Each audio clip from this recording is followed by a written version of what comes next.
ॐ भूर्भुवः स्वाहा तत्सवितुर्वरेण्यं भर्गो देवस्य धीमहि धियो यो नः प्रचोदयात्।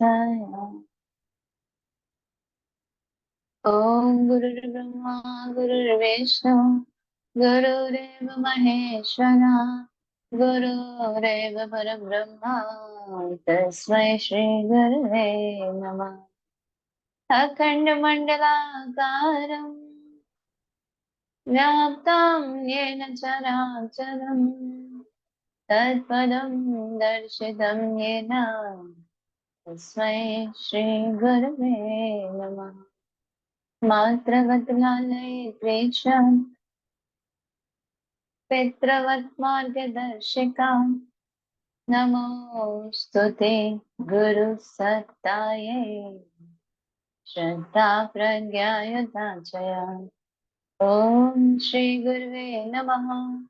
आवाहयामि स्थापयामि ध्यायामि ततो नमस्कारं करोमि। प्रणाम सभी को। आइए हम लोग शिव स्वामी का स्वाध्याय शुरू करते हैं।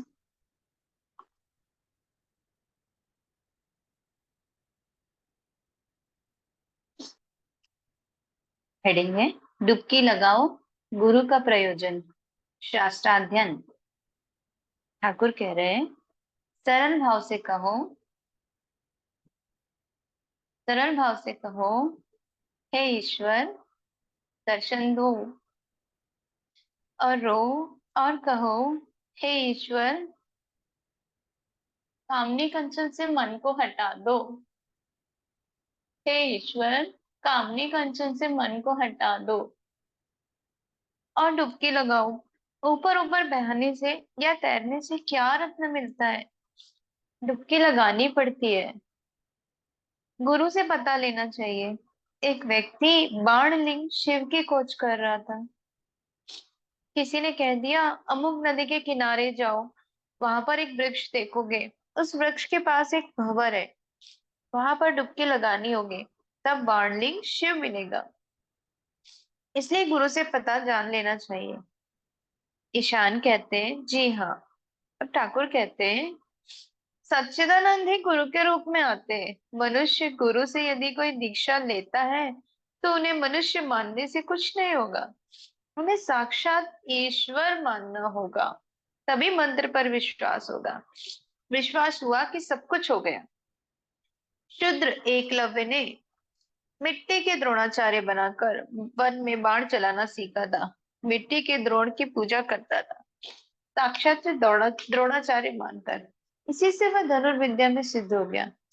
और तुम ब्राह्मण पंडितों को लेकर अधिक झमेला ना किया करो। उन्हें चिंता है दो पैसे पाने की।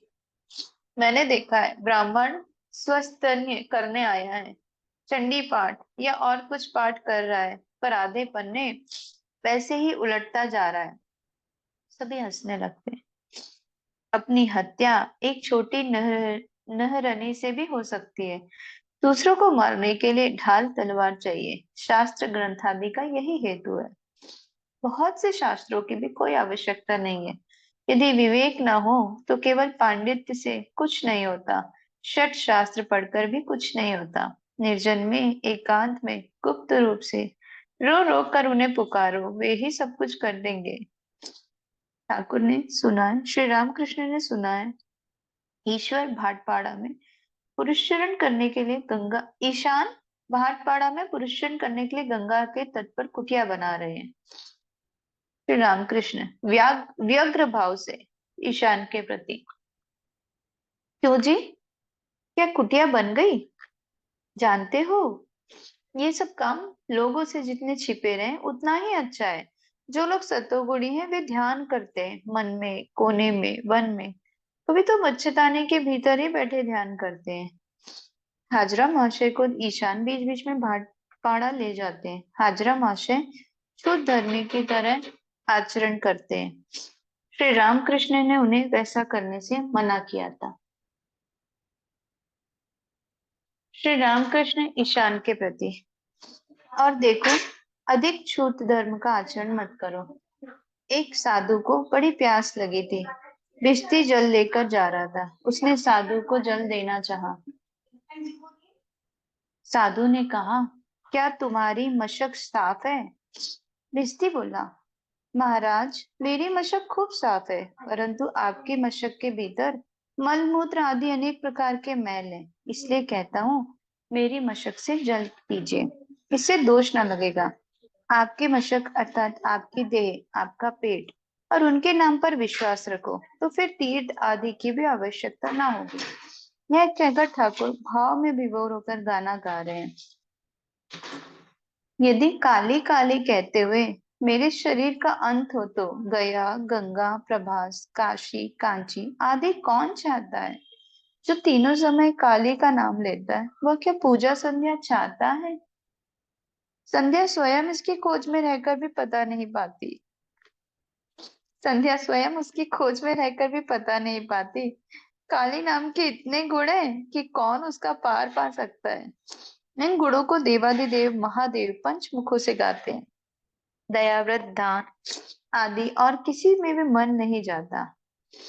मदन मदन का याज्ञ ब्रह्ममयी के पाद पद में है। ईशान सब सुनकर चुप होकर बैठे हैं।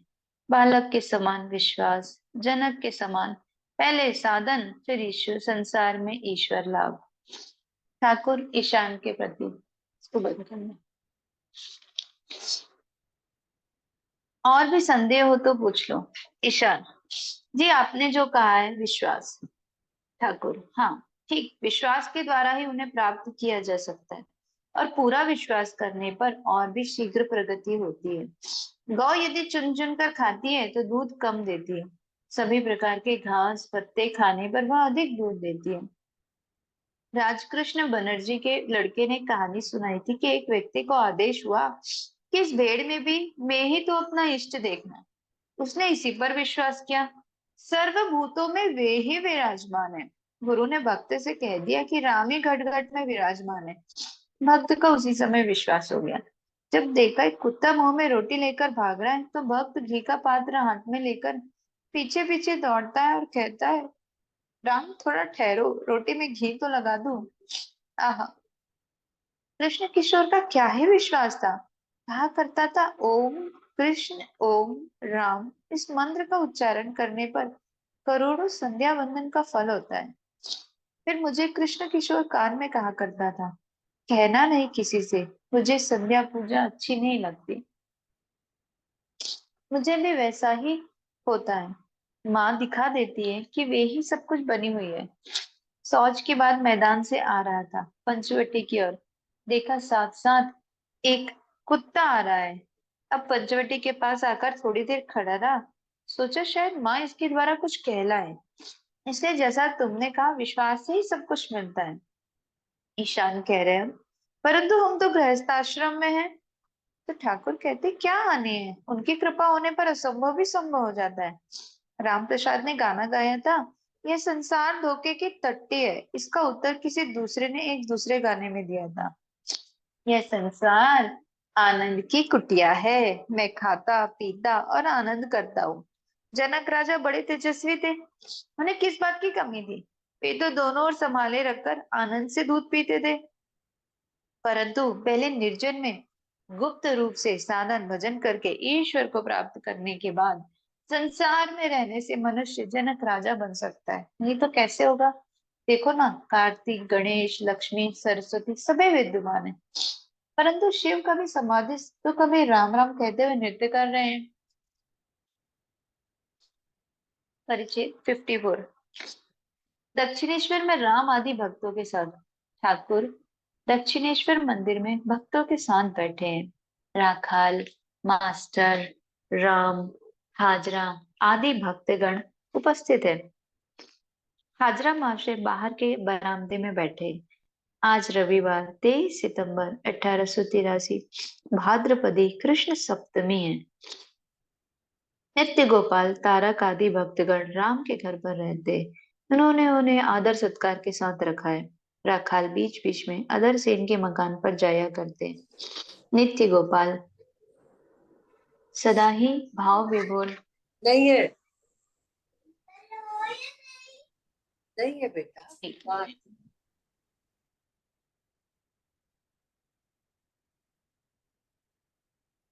नित्य गोपाल सदा ही भाव में विभोर रहते हैं। तारक की भी स्थिति अंतर्मुखी है। आजकल वे लोगों से विशेष वार्तालाप नहीं करते। श्री रामकृष्ण हम नरेंद्र की बात कह रहे हैं। ठाकुर एक भक्त के प्रति, आजकल नरेंद्र तुम्हें भी लाइक मतलब पसंद नहीं करता है। मास्टर के प्रति, अधर के घर पर नरेंद्र नहीं आया।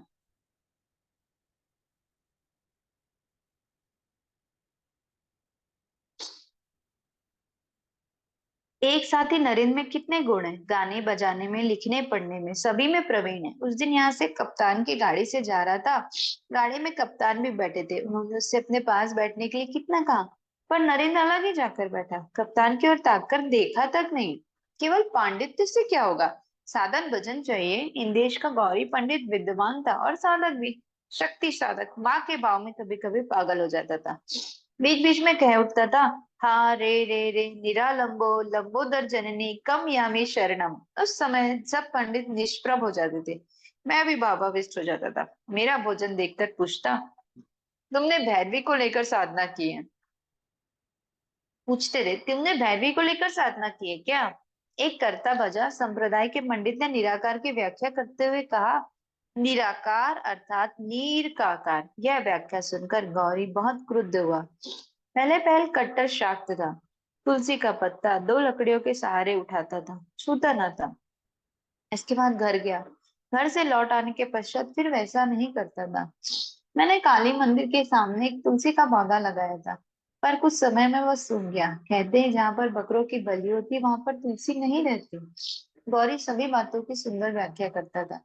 रावण के 10 शिरों के बारे में कहता था, 10 इंद्रियां, तमोगुण को कुंभकर्ण, रजोगुण को रावण और सतोगुण को विभीषण कहता था। इसलिए विभीषण ने राम को प्राप्त किया था। श्री रामकृष्ण मध्याह्न के भोजन के बाद थोड़ी देर विश्राम कर रहे हैं। कलकत्ते से राम, तारक, शिवानंद जी जैन आदि भक्तगण आकर उपस्थित हुए। श्री रामकृष्ण को प्रणाम कर वे जमीन पर बैठ गए। मास्टर भी जमीन पर बैठे हैं। राम कह रहे, हम लोग मृदंग बजाना सीख रहे हैं। ठाकुर राम के प्रति, नित्य गोपाल ने भी कुछ सीखा है क्या? राम जी नहीं, वह कुछ ऐसा ही मामूली बजा सकता है। श्री राम कृष्ण, और तारक? राम, वह अच्छा बजा सकेगा। ठाकुर, तो फिर वह मुंह उतना नीचे किए ना रहेगा? किसी दूसरी और मन अधिक लगा देने पर फिर ईश्वर पर उतना नहीं रह जाता। राम, मैं समझता हूँ, मैं जो सीख रहा हूँ वह केवल संकीर्तन के लिए। ठाकुर मास्टर के प्रति, सुना है तुमने गाना सीखा है? मास्टर हंसते हुए, जी नहीं, यूं ही ओम आ करता हूँ। ठाकुर, तुम वह गाना जानते हो? जानते हो? जानते हो तो गाओ ना। आर काज नाई ज्ञान विचारे, दे माँ पागल करे। देखो, यही मेरा असली भाव है। हाजरा को उपदेश, घृणा व निंदा छोड़ दें। हाजरा मास्टर कभी कभी किसी के संबंध में घृणा प्रकट करते थे। ठाकुर राम आदि भक्तों के प्रति, कामरपुकुर में किसी मकान पर मैं अक्सर जाया करता था। उस घर के लड़के मेरी ही बराबरी के थे। वे लड़के उस दिन यहाँ आए थे और 2-3 दिन रहे भी। हाजरा की तरह उनकी माँ सबसे घृणा करती थी। अंत में उसके पैर में न जाने क्या हो गया, पैर सड़ने लगा। कमरे में इतनी दुर्गंध हुई कि लोग अंदर तक नहीं जा सकते थे। इसलिए मैंने हाजरा से यह बात कही और उसे चेतावनी दे दी कि किसी की निंदा ना करो। अब मुझे दिन के 4 बजे का समय हुआ। श्री रामकृष्ण मुंह हाथ धोने के लिए झाऊ तल्ले की ओर गए। उनके कमरे के दक्षिण पूर्व वाले बरामदे में दरी बिछाई गई। श्री रामकृष्ण झाऊ तल्ले से लौटकर उस पर बैठे। राम आदि उपस्थित है। अधर से एक जाति के सुनार है। उनके घर राखाल ने अन्न ग्रहण कर लिया, इसलिए राम बाबू ने कुछ कहा है। अदर परम भक्त हो, यही बातें हो रही। एक भक्त हंसी हंसी में सुनारों में से किसी किसी के स्वभाव का वर्णन कर रहे हैं। ठाकुर हंस रहे हैं, स्वयं कोई राय प्रकट नहीं कर रहे। श्री रामकृष्ण की कर्म त्याग की स्थिति, जगन माता के साथ वार्तालाप। सायंकाल हुआ। आंगन में उत्तर पश्चिम के कोने में ठाकुर खड़े हैं। वे समाधिस्थ हैं। काफी देर बाद उनका मन भाव जगत में लौटा। श्री राम कृष्ण की ऐसी अद्भुत स्थिति है। आजकल प्रायः समाधि मग्न रहते, थोड़े ही उद्दीपन से वहां ज्ञान शून्य हो जाते। जब भक्तगण आते हैं तब थोड़ा वार्तालाप करते हैं, अन्यथा सदा ही अंतर्मुख रहते हैं। अब पूजा जब आदि नहीं कर सकते, समाधि भंग होने के बाद खड़े खड़े ही जगन माता के साथ बातचीत कर रहे, कह रहे हैं, माँ पूजा गई, जब गया देखना माँ, कहीं जड़ ना बना डालना, सिर्फ सेवक भाव में रखना माँ, जिससे बात कर सको, तुम्हारा नाम गुण संकीर्तन और गान कर सको, और शरीर में थोड़ा बल दो माँ, जिससे थोड़ा चल फिर सको। जहां पर तुम्हारी कथा होती हो, जहां पर तुम्हारे भक्तगण हो, उन सब स्थानों में जा सको। ठाकुर ने आज प्रातःकाल काली मंदिर में जाकर जगन माता के श्री चरण कमलों पर पुष्पांजलि अर्पण की है। वे फिर जगन माता के साथ बातचीत कर रहे हैं। ठाकुर कह रहे हैं, माँ आज सवेरे चरणों में 2 फूल चढ़ाए, सोचा अच्छा हुआ, फिर महापूजा की ओर मन जा रहा है। पर माँ फिर ऐसा क्यों हुआ, फिर जल की तरह क्यों बना डाल रही हो? भाद्रपद कृष्णा सप्तमी, अभी तक चंद्रमा का उदय नहीं हुआ, रात्रि तमसाच्छन्न है। ठाकुर अभी भावाविष्ट है। इसी स्थिति में अपने कमरे के छोटे तख्त पर बैठे फिर जगन माता के साथ बात कर रहे हैं। अब संभवतः भक्तों के संबंध में माँ से कुछ कह रहे हैं। ईशान मुखोपाध्याय की बात कर रहे हैं। ईशान ने कहा था, मैं भाटपाड़ा में जाकर गायत्री का पुष्चरण करूंगा। ठाकुर ने उनसे कहा था कि कलयुग में वेद मत नहीं चलता, जीव अन्यगत प्राण है, आयु कम है, देह बुद्धि विषय बुद्धि संपूर्ण नष्ट नहीं होती। इसीलिए ईशान को मातृभाव से तन्मत के अनुसार साधना करने का उपदेश दिया था, और ईशान से कहा था, जो ब्रह्म है वही माँ, वही आद्य शक्ति है। ठाकुर भावाविष्ट होकर कह रहे हैं, फिर गायत्री का पुरस्चरण, इस छत पर से उस छत पर कूदना, किसने उससे ऐसी बात कही है? अपने ही मन से कर रहा है। अच्छा, थोड़ा पुरस्चरण करेगा। मास्टर से, अच्छा मुझे ये सब क्या वायु के विकार से होता है अथवा भाव से? मास्टर विस्मित होकर देख रहे हैं कि ठाकुर जगन्माता के साथ इस प्रकार बातचीत कर रहे हैं। वे विस्मित होकर देख रहे हैं, ईश्वर हमारे अति निकट बाहर तथा भीतर है। अत्यंत निकट हुए बिना ठाकुर धीरे धीरे उनके साथ बातचीत कैसे कर रहे हैं?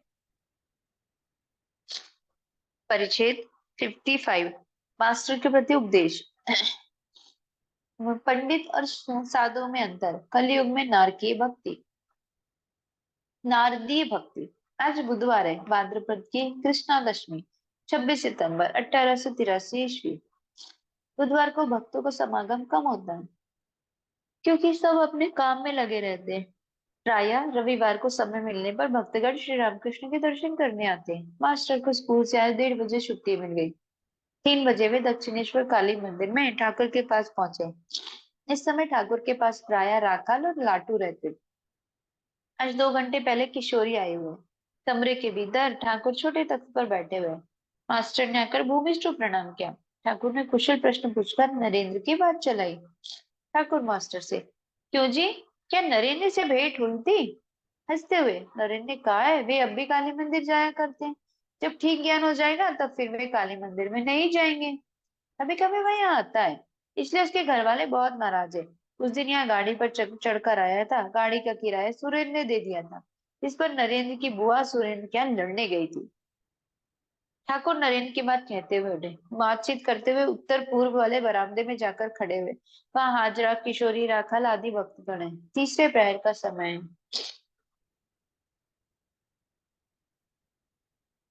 ठाकुर, वाह, तुम तो आज खूब आ गए। क्यों, स्कूल नहीं है क्या? मास्टर, आज 1:30 बजे छुट्टी हो गई थी। ठाकुर, इतने जल्दी क्यों? मास्टर, विद्यासागर स्कूल देखने गए थे। स्कूल विद्यासागर का है, इसलिए उनके आने पर सड़कों का आनंद बनाने के लिए छुट्टी दी जाती है। श्री रामकृष्ण, विद्यासागर सच बात क्यों नहीं कहता? सत्य बोलता रहे और पराई स्त्री को माता जाने, इन दो बातों से अगर राम ना मिले तो तुलसीदास कहते हैं, मेरी बातों को झूठ समझो। सत्यनिष्ठ रहने से ही ईश्वर मिलते हैं। विद्यासागर ने उस दिन कहा था, यहाँ आऊंगा, परंतु फिर ना आया। पंडित और साधु में बड़ा अंतर है। जो केवल पंडित है उसका मन कामनी कांचन पर है। साधु का मन श्री भगवान के पाद पदों में रहता है। पंडित कहता कुछ है और करता कुछ है। साधु की बात जाने दो। जिनका मन ईश्वर के चरणाविंदों में लगा रहता है, उनके कर्म और उनकी बातें और ही होती हैं। काशी में मैंने एक नानक पंथी लड़का साधु देखा था।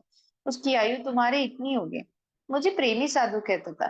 काशी में उनका मठ है। एक दिन मुझे वहां न्योता देकर ले गया। महंत को देखा जैसे एक गृहिणी।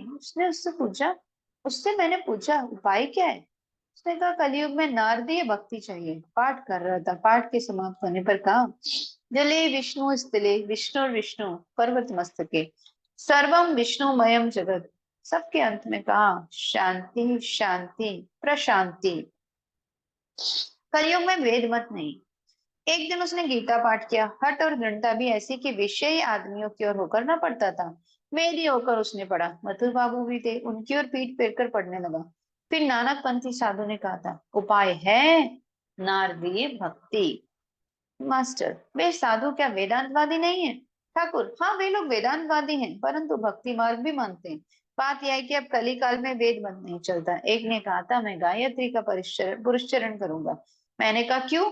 कली के लिए तो तंत्रोक्त मंत्र है। क्या तंत्रोक्त मंत्र से पुरस्चरण नहीं होता। वैदिक कर्म बड़ा कठिन है। तिस पर फिर दासत्व करना। ऐसा भी लिखा है कि 12 साल या किसी तरह कुछ दिन दासता रहे करते रहने पर मनुष्य दास ही बन जाता है। इतने दिनों तक जिनकी दासता की उन्हीं की सत्ता उसमें आ जाती है। उनका रजतम जीव हिंसा विलास ये सब आ जाते हैं। उनकी सेवा करते हुए केवल दासता ही नहीं ऊपर से पेंशन भी खाता है। एक वेदांती साधु आया था। मेघ देखकर नाचता था। आंधी और पानी देखकर उसे बड़ा आनंद मिलता था। उसके ध्यान के समय अगर कोई उसके पास आता था तो वो बहुत नाराज होता था। एक दिन मैंने कहा जाने पर वो बहुत ही उकताया। वह सदा विचार करता था ब्रह्म सत्य है संसार मिथ्या। माया के कारण अनेक अनेक रूप दिखाई दे रहे। इसी प्रकार से वह रोशनी की झाड़ की कलम लिए फिरता था। झाड़ की कलम से देखो तो कितने ही रंग दिख पड़ते, परंतु वास्तव में रंग कोई भी नहीं। उसी तरह ब्रह्म की सिवाय और कुछ भी नहीं, परंतु माया और अहंकार के कारण अनेक रूप दिखाई दे रहे। किसी चीज को वह एक बार से अधिक ना देखता था जिससे कभी माया ना लग जाए, आसक्ति ना हो जाए। नहाते समय पक्षी को उड़ते हुए देखकर वह विचार करता था हम दोनों एक साथ जंगल जाते हैं। जब यह सुना कि तालाब मुसलमानों का है तब उसमें से जल नहीं लिया। हलदरी ने उसे व्याकरण के प्रश्न किए। वह व्याकरण जानता था।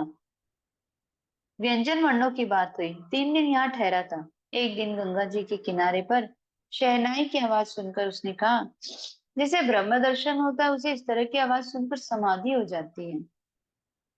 दक्षिणेश्वर में गुरु श्री रामकृष्ण परमहंस अवस्था।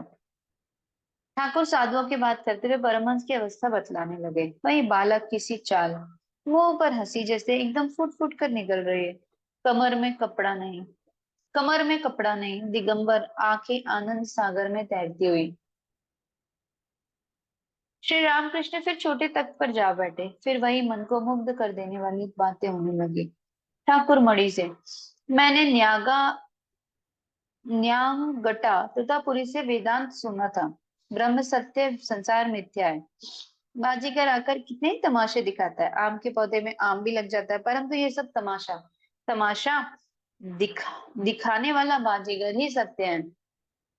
मणि जीवन जैसे एक लंबी नींद है। इतना ही समझता हूँ कि सब ठीक ठीक नहीं देख रहा हूँ। जिस मन से मैं आकाश को नहीं समझता उसी मन से संसार को देख रहा हूँ ना। अतएव देखना किस तरह से ठीक होगा।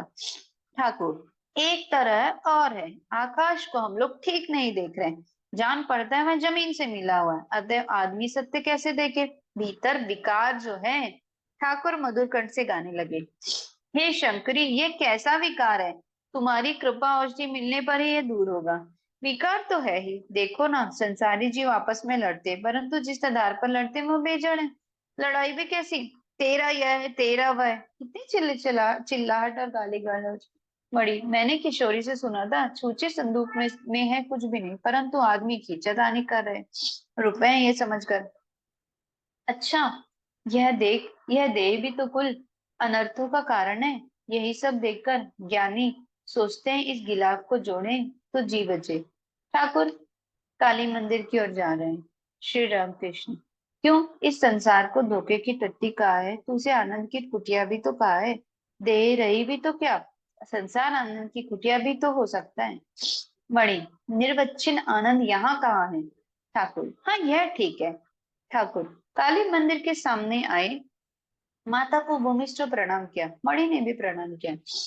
श्री रामकृष्ण काली मंदिर के सामने चबूतरे पर बिना किसी आसन के काली माता की ओर मुंह किए बैठे हुए, केवल धारीदार धोती पहने, उसका कुछ हिस्सा पीठ पर पड़ा है और कुछ कंधे पर। पीछे नाट मंदिर का एक स्तंभ है, पास ही मणि बैठे। मणि, यही अगर हुआ तो देह धारण की फिर क्या आवश्यकता है? देख तो यह रहा हो कि कुछ कर्मों का भोग करने के लिए ही देह धारण करना होता है। वह क्या है, वह क्या कर रहा है वही जाने, बीच में हम लोग पिस रहे हैं। ठाकुर, चना अगर विष्ठा पर पड़ जाए तो भी उसे चने का ही पौधा निकलता है। मणि, फिर भी अष्टबंधन तो है ही। सच्चिदानंद ही गुरु उनकी कृपा से ही मुक्ति। ठाकुर, अष्टबंधन नहीं, अष्टपाश है। तो इससे क्या, उनकी कृपा होने पर एक क्षण में अष्टपाश टूट सकते हैं। इस तरह के 1000 साल के अंधेरे कमरे में दीपक ले जाने पर एक क्षण में अंधेरा दूर हो सकता है, हो जाता है। थोड़ा थोड़ा करके नहीं जाता। बाजीगर का एक खेल तुमने देखा है, कितनी ही गांठ लगी रस्सी का वह छोर वह एक जगह बांध लेता है और दूसरा छोर अपने हाथ से पकड़े रहता है। उसने रस्सी को हिलाया नहीं कि सब ग्रंथियां एक साथ खुल गई, परंतु दूसरा आदमी चाहे लाख उपाय करे उसे खोल नहीं सकता। श्री गुरु की कृपा से सब ग्रंथियां एक क्षण में ही खुल जाती हैं। अच्छा, केशव सेन इतना बदल कैसे गए हैं? बताओ तो। परंतु यहाँ खूब आता था, यहीं से नमस्कार करना सीखा था। एक दिन मैंने कहा, साधुओं को इस तरह से नमस्कार नहीं करना चाहिए। एक दिन ईशान के साथ मैं गाड़ी पर कोलकाता जा रहा था, उसने मुझसे केशव सिंह की सब बातें सुनी। हरीश अच्छा कहता है, यहाँ से सब चेक पास करा लेने होंगे, तब बैंक में रुपए मिलेंगे। सभी हंसते हैं। मणि निर्वाक रहकर सब बातें सुन रहे हैं। उन्होंने समझा, गुरु के रूप में सच्चिदानंद स्वयं चेक पास करते हैं। ठाकुर, विचार न करना, उन्हें कौन जान सकता है। न्यांग गटा कहता था, मैंने सुन रखा है उन्हीं के एक अंश से यह ब्रह्मांड बना है। हाजरा में बड़ी विचार बुद्धि है, वह हिसाब करता है, इतने में संसार हुआ और इतना बाकी रह गया। उसका हिसाब सुनकर मेरा माथा ठनकने लगता है। मैं जानता हूँ मैं कुछ नहीं जानता। कभी तो उन्हें अच्छा सोचता हूँ और कभी उन्हें बुरा मानता हूँ, उनको मैं क्या समझूंगा। मणि, जी हाँ, क्या कोई उन्हें समझ सकता है? जिसकी जैसी बुद्धि है उतनी ही से वह सोचता है। मैं सब कुछ समझ गया, आप जैसा कहते हैं। एक चींटी चीनी के पहाड़ के पास गई, उसका जब एक ही दाने से पेट भर गया, तब उसने कहा, अब की बार आऊंगी तो पहाड़ का पहाड़ उठा ले जाऊंगी। क्या ईश्वर को जाना जा सकता है? उपाय शरणागति। ठाकुर, उन्हें कौन जान सकता है, मैं जानने की चेष्टा भी नहीं करता। मैं केवल माँ कहकर पुकारता हूँ। माँ चाहे जो करे, उनकी इच्छा होगी तो वे समझाएंगे और ना इच्छा होगी तो ना समझाएंगे। इससे क्या, मेरा स्वभाव बिल्ली के बच्चे की तरह है। बिल्ली का बच्चा केवल म्याऊं म्याऊं करके पुकारता है, उसके बाद उसकी माँ जहाँ रखती है वहीं रहती है। कभी कटोरे में रखती है, कभी बाबू साहब के बिस्तर पे। छोटा बच्चा बस माँ को ही चाहता है। माता का कितना ऐश्वर्य है, वह नहीं जानता, जानना भी नहीं चाहता। वह जानता है मेरी माँ है, मुझे क्या चिंता है। नौकरानी का लड़का भी जानता है मेरी माँ है। बाबू के लड़के के साथ अगर लड़ाई हो जाती है तो वह कहता है, मैं अपनी माँ से कह दूंगा, मेरी माँ है कि नहीं, मेरा भी संतान भाव है। ठाकुर अकस्मात अपने को दिखाकर अपनी छाती में हाथ लगाकर मणि से कहते, अच्छा इसमें कुछ है, तुम क्या कहते हो? मणि निर्वाक भाव से ठाकुर को देख रहे हैं, शायद सोच रहे हैं, ठाकुर के हृदय में साक्षात जगन माता है। क्या जीवों के कल्याण के लिए माँ स्वयं देह धारण कर आई हुई है? प्रणाम सभी को। आज यहीं तक करते हैं, शांति पाठ कर लेते हैं भले। ओ असतो मा सद्गमया तमसो मा ज्योतिर्गमय मृत्युर्मा अमृतम गमय। ओम शांति शांति शांति। सर्वारिष्ट शांतिर्भवतु।